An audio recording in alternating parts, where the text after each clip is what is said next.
Bonjour tout le monde, bonjour et bienvenue pour notre live EPAT du jeudi. Je vous donne rendez-vous tous les jeudis matins pour un petit live où on va parler de produits, d'astuces, de techniques. Et je l'ai appelé le live EPAT parce qu'il n'y a rien de mieux que de s'épater soi-même et de se faire plaisir en créant. Donc du coup, je vous propose aujourd'hui ce nouveau live. Alors, je m'appelle Peggy Koyek, je suis démonstratrice pour la marque Stampin' Up depuis 15 ans. Et depuis un petit moment, le jeudi matin, je vous propose un rendez-vous pour, pas pour faire une création forcément, mais plus pour vous donner des astuces. Ah, c'est revenu. Plus pour vous donner des astuces, des techniques, des petites choses, partager des petites choses. La semaine dernière, on a joué avec des élastiques. N'hésitez pas à aller revoir mes lives. Ils sont soit sur ma page YouTube, sur ma page Facebook, pardon, ou alors ils sont sur ma page YouTube. Je vais vous repartager le lien aujourd'hui. Donc, aujourd'hui, j'avais envie de reparler. On en a déjà parlé, mais il y a tellement de choses à faire avec nos marqueurs que j'avais envie d'en reparler encore une fois. Allez, je vous remets sur mes petites mains et puis on va créer ensemble des fonds, des petits. Hop, j'enlève ça. Je vous ai découpé des petites cartonnettes, hein, comme je le fais de temps en temps. Je vous découpe des petites cartonnettes. N'hésitez pas à faire comme moi et après, ça peut être sympa de les garder. Vous pouvez noter derrière comment vous avez fait votre technique. Ça peut être intéressant. Alors, donc, on a dit qu'on reparlait des marqueurs classiques. Donc, les marqueurs classiques, c'est ceux qui sont ronds. On les appelle aussi les marqueurs à l'eau ou alors les marqueurs aquarellables. Donc, je vais vous remontrer tout ça. Hop, je les pose là. Là, c'est la collection des brillants que j'ai choisi. C'est un de mes chouchous. Il y a toutes les couleurs. Elles sont hyper peps, hyper sympas. Donc, je trouve ça vraiment bien. Alors, on va venir prendre un bloc.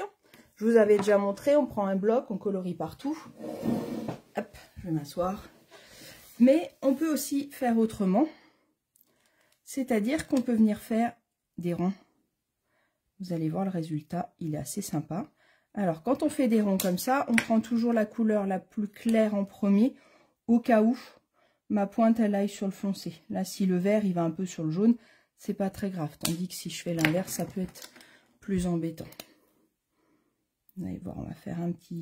Alors, je ne sais pas si vous voyez avec la caméra, mais moi, d'où je suis, je vois très bien les points que j'ai pu faire avant. Donc, il n'y a pas trop de risque que j'aille dessus. Hop, un petit peu de Copacabana. J'aime bien cette couleur. Est-ce que vous aimez cette couleur-là? Alors, le grand litige du Copacabana, c'est un bleu ou c'est un vert? Alors, on aurait pu utiliser comme ça. Alors, je vous ai déjà dit, on souffle dessus pour recréer de l'humidité. On peut l'utiliser comme ça, on bouge un petit peu. Ça me fait des petits points de toutes les couleurs. D'accord?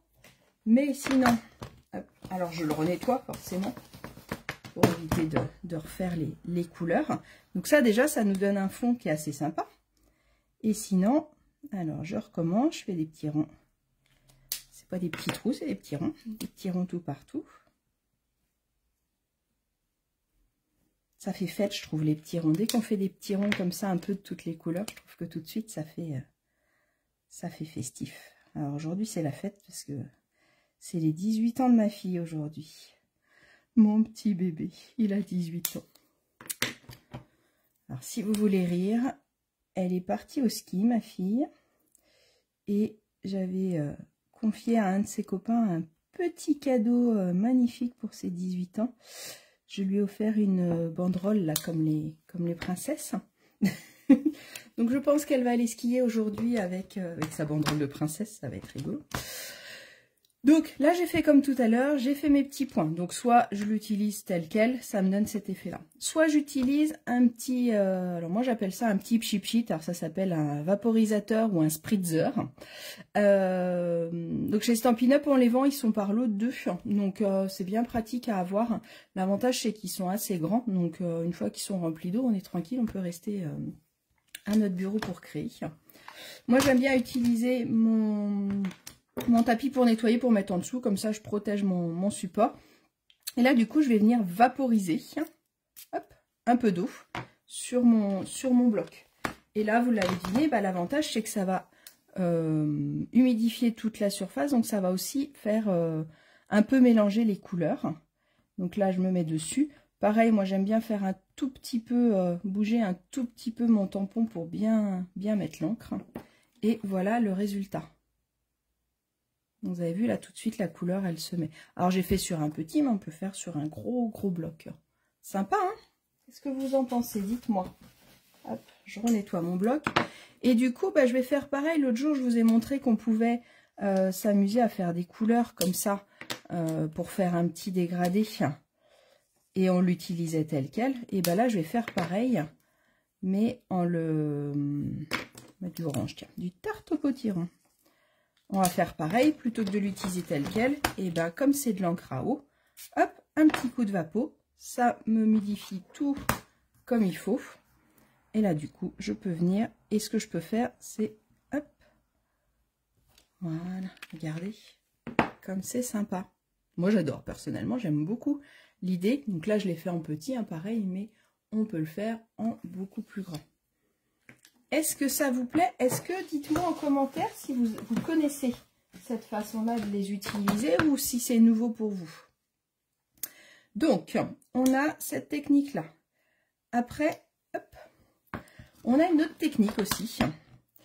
Donc, bien sûr, on va pouvoir le faire avec du uni, avec tout ce qu'on veut. Hein. Dès que je peux le faire d'une seule couleur, je le fais en bleu. Hop, un petit coup de vapeau dessus. Et là, ce que je peux faire aussi, c'est que j'appuie moins fort et que je pousse un peu mon tampon. J'ai du mal à le faire, tiens. Et regardez tout de suite le fond que ça nous donne, super sympa. Celui-là, je l'imagine bien avec une petite mouette par-dessus. Qu'est-ce que vous en pensez? Ça peut être sympa. Donc là, vous avez vu, là, j'avais pas mis d'eau. Et là, il y a de l'eau. Donc, on voit bien la différence de ce que ça peut, donner comme idée. Hop. Alors, ça, c'est le côté avec un pchit. Tac. Après, étant donné que c'est des pinceaux à base d'eau, on peut aussi les utiliser avec un pinceau. Hop, mon pinceau, il est là. J'ai oublié de le prendre, excusez-moi. Donc là, les pinceaux chez Stampin' Up, ils sont en vente par lot de 3. Hein, vous les retrouvez sur ma boutique en ligne. N'hésitez pas si vous avez besoin de conseils. Et là, pareil, ils sont à réservoir. Donc l'avantage, c'est que, hop, j'ouvre. Alors, c'est dans le sens inverse des aiguilles d'une montre, pour pas qu'on se trompe et qu'on le mette partout. Je remplis mon pinceau d'eau et du coup, mon pinceau, il est prêt pour être utilisé, pareil, tout le temps. Donc, on a 3 pointes. Hop, on a une pointe large, comme ça. Donc, celui-là, il va être bien. On va l'utiliser pour faire des fonds. Il va être assez sympa pour coloriser en grosse surface. Et après, on a 2 pointes fines. Hop, je vous les montre comme ça. Voilà. Donc, du coup, c'est assez sympa pour pouvoir faire plus du détail ou pour coloriser. Donc là, je vais pouvoir venir tamponner. Alors, si j'utilise de l'aquarelle, au niveau du tampon, je vais utiliser plutôt de la Stazone pour éviter que mon encre fuse. Puisque si j'utilise la Memento ou n'importe quelle autre couleur, bah, du coup, forcément, je vais avoir l'encre de mon tampon qui va fuser. Tandis que là, bah, je peux utiliser mon tampon et avec la Stazone, ça ne va pas bouger. D'accord? Alors, hop, je fais un petit transfert d'eau entre les deux. Et vous imaginez bien, allez partout. Hop, voilà. Alors, je vous disais, je peux très bien utiliser, en fait, mon bloc. Il va me servir de palette de peinture. Donc, je vais venir mettre mon encre. Je vous avais montré il y a quelques temps, vous pouvez les rechercher dans mes anciennes vidéos. On avait utilisé les pinceaux et on avait on avait pris dans nos encreurs directement pour pouvoir avoir notre encre. Là, bah, je vais l'utiliser comme une palette. Là, bah, j'ai mis du vert, je mets un peu d'eau et je vais pouvoir, on va prendre une autre. Hop, je vais pouvoir venir faire mon fond. Hop. Et ça va me donner un effet aquarelle. Alors, soit sur du papier normal, soit sur du papier aquarelle. Si je fais sur du papier normal, la seule chose, c'est qu'il ne faut pas que je revienne trop sur ma couleur. Parce que si je reviens trop, si je viens trop humidifier mon papier, là forcément je vais mouiller mon papier et après il va être tout abîmé. Et quand je veux changer d'encre, ben, soit je m'essuie là, soit je m'essuie sur une feuille de brouillon, ou moi je m'essuie aussi hop, dans un petit coin là, comme ça enlève le surplus de peinture. Et là je peux venir prendre le bleu. Si je veux plus d'encre, ben, j'appuie dessus, plus d'eau pardon, j'appuie dessus. Et là ben, je peux venir, hop, vous pouvez venir laisser exprimer votre créativité à fond là. Hop. Du coup, tac. Voilà ce que ça peut donner. Donc là, je vous l'ai fait en dessin classique, mais ça peut être pour venir coloriser un tampon. C'est super sympa de pouvoir venir mettre de la couleur en mettant quelque chose d'un peu... pas avec des traits fixes en fait. Hein. Si je veux des traits fixes, bah, c'est simple. Hein. Après, j'utilise mes marqueurs et là, j'ai les traits fixes que je veux, ou avec ça, j'ai des traits plus larges, mais je peux faire ce que je veux en fonction de mon envie, d'accord. Là, le côté aquarellable en fait de la chose, bah, c'est de pouvoir donner voilà, des formes de couleurs. Elle est belle la maison. Peut-être mieux que j'utilise les tampons hein, plutôt que de dessiner parce que c'est quand même pas plus mal. Donc voilà une autre technique. Ah oui, je vous parlais de celui-là, du gros tampon de fond. Hop. Pensez à bien nettoyer vos blocs à chaque fois hein, pour éviter de mélanger vos couleurs. Donc là, bah, je peux mettre mon encre. Hop, j'appuie un petit peu. Il y a plus d'eau dans celui-là en plus, donc ce sera mieux. J'appuie un petit peu pour pouvoir faire sortir de l'eau. Hein. Je ne sais pas si vous voyez, du coup, là, ça fait beaucoup plus liquide. Et celui-là, l'avantage, c'est que comme il est gros, je vais pouvoir faire des traînées comme ça. Donc ça va me permettre vraiment, pour faire des fonds, ça me permet vraiment de pouvoir faire des fonds. C'est vrai que j'aime beaucoup celui-là, là, qui est bien large. Je trouve que c'est sympa pour juste... des fois, on n'a pas envie de charger, en fait, notre tampon. Et je trouve qu'avec ça, bah, ça permet vraiment de pouvoir utiliser le fond. Enfin, travailler un peu le fond sans que ça se voit trop, quoi. Donc voilà. Voilà les petites idées. Alors moi, mon chouchou, c'est les petits points quand même. J'aime beaucoup cet effet-là. Quand vous faites sur un gros, c'est sympa.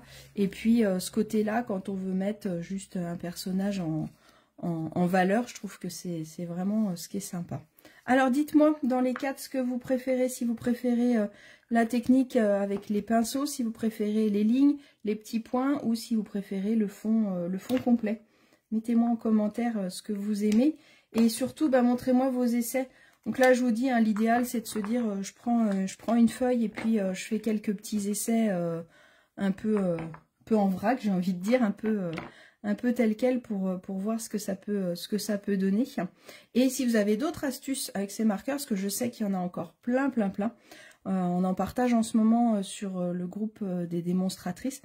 Quand on est démonstratrice Stampin' Up, on a un groupe dédié à toutes les démonstratrices du monde entier où il y a plein d'idées de partager.